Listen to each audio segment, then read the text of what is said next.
guys! Welcome back to Bona's Kitchen. Thank you to everyone commenting on the last video. And please keep on commenting your ideas and questions down below. Today, we will make Ube Biko. Ube Biko is a Filipino dessert made mainly of glutinous rice, coconut milk, and ube halaya. Are you ready? Let's get cooking! The ingredients that we will need are 2 cups of glutinous rice, 1 3/4 cup water, 1 cup white sugar, 1 can coconut milk, half cup of ube halaya, 3 tablespoons of butter, 1/4 teaspoon of salt, and half tablespoon of ube extract. Now, add the glutinous rice in the rice cooker, rinse it with water, and drain it.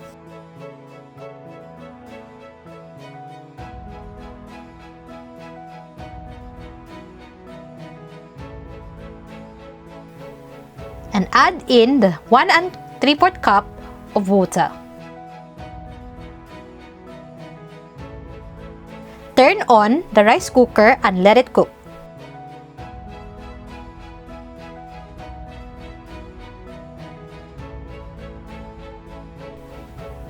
Once cooked, set this aside. In a non-stick pan over medium heat, pour the coconut milk,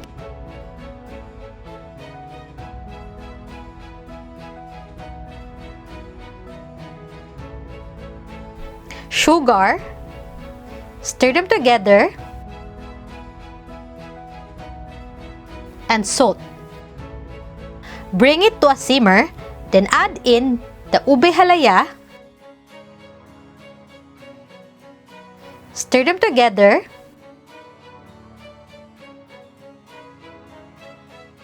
and add the ube extract and continue stirring until it becomes a bit thick.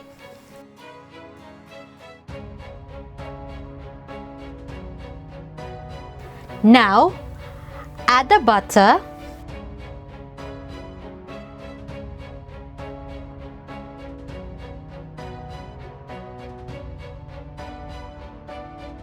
and the cooked glutinous rice. Mix everything well and let it cook until the liquid evaporates and the ube biko is not sticking in the pan anymore.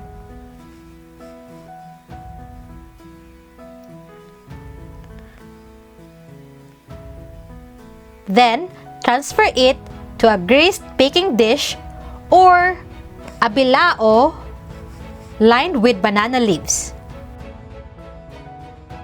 And flatten it using a spatula. Let it cool down for a few minutes before slicing it. And while waiting for it to cool down, we're gonna make the latik for toppings. Add 1 can of coconut milk into a pan over medium heat and cook it until it becomes golden brown.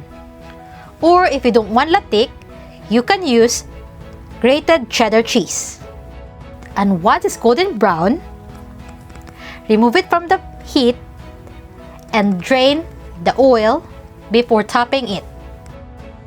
Once the biko has cooled down, slice it into portions.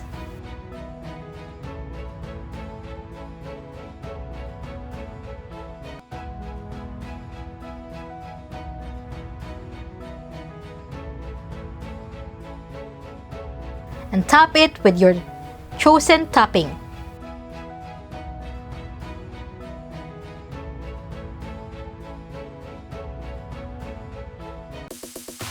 And here's our finished product! Ube Biko is sticky and sweet, and with a beautiful purple color and unique flavor coming from the ube halaya or ube jam. It is a nice party treat as well as a cheeky snack at home. I hope you'll give this a try. Thank you for watching, and please don't forget to subscribe. Bye!